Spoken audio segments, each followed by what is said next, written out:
అనుగ్రహించటకు వచ్చిన దేవా వందనాలు చెల్లిస్తూ ఉన్నాం.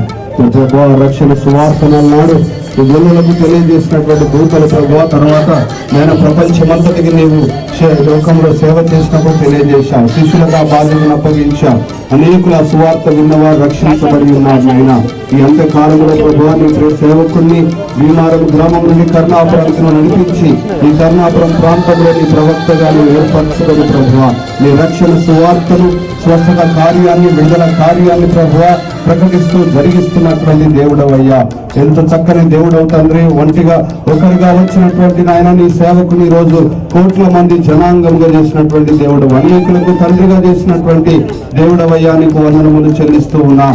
నీ సేవకుని చేయి విడవకుండా నీ సేవకుని చేయి పట్టుకుని నడిపించి శాశ్వతమైనటువంటి కృపతో ప్రేమతో నీవు ప్రేమించి నాయన ఈ యొక్క స్థలంలో ప్రభువా నీ సేవకుని స్థాపించి నాయన వచ్చిన వారందరికీ నీ సేవకుని ద్వారా నీ దీవెన ఆశీర్వాదం అనుగ్రహించావు.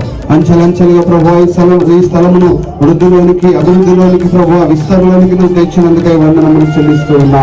ప్రత్యేకించి ఈ యొక్క మందిరానికి సరి అయినటువంటి దారి లేక ప్రభు అనేక రోజుల నుంచి చింతిస్తున్నటువంటి నీ యొక్క సేవకుని యొక్క చింత యావత్తు ఎరిగినటువంటి దేవుడవు. హృదయ అంతరంగంలో ఉన్నటువంటి నాయన ఆలోచనను ఎరిగినటువంటి దేవుడవు గనుక ప్రభువా చక్కటి హైదరాబాద్ రోడ్ నుంచి నాయన మందిరములోనికి ప్రవేశ దారిని ప్రభువా ఇచ్చినందుకై వందనములు చెల్లిస్తూ ఉన్నాం.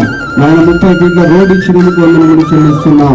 మరి రోడ్డుకి ప్రభువా చక్కటి ప్రవేశ ద్వారములు ప్రభువా నీ సేవకునికి ఎంతో ఆలోచన ఇచ్చి ప్రయాసము ద్వారా కన్నీటి ద్వారా ఉపవాసము ద్వారా ప్రభువా ఈ చక్కటి ఆకారములు ప్రభువా రూపాన్ని నాయన మీరు దయచేసినందుకు వందనములు చెల్లిస్తున్నాం. నేను ఈ యొక్క దారిని ప్రభా ప్రవేశ ద్వారములు మేము ప్రారంభిస్తుండగా ప్రతిష్ఠిస్తుండగా ప్రభా ఈ కార్యమంతట్లో మీరు తోడుగా ఉండి మహిమ ఘనత ప్రభావాలు ఆరోపించుకొని నాయన ఇప్పుడు నాయన క్రీస్తు జ్యోతి ప్రార్థన మందిరం యొక్క శిలా ఫలకాన్ని ప్రారంభిస్తుండగా నాయన తెరుస్తుండగా ప్రభా నీ కృపా కనికరము కరుణ కటాక్షములు శకిన మేఘము ప్రభా ఉంచి మహిమ ఘనత ప్రభావాలు మీరే ఆరోపించుకోవాలి. యేసు క్రీస్తు అతి పరిశుద్ధ నామములో ప్రార్థిస్తున్నాము తండ్రి.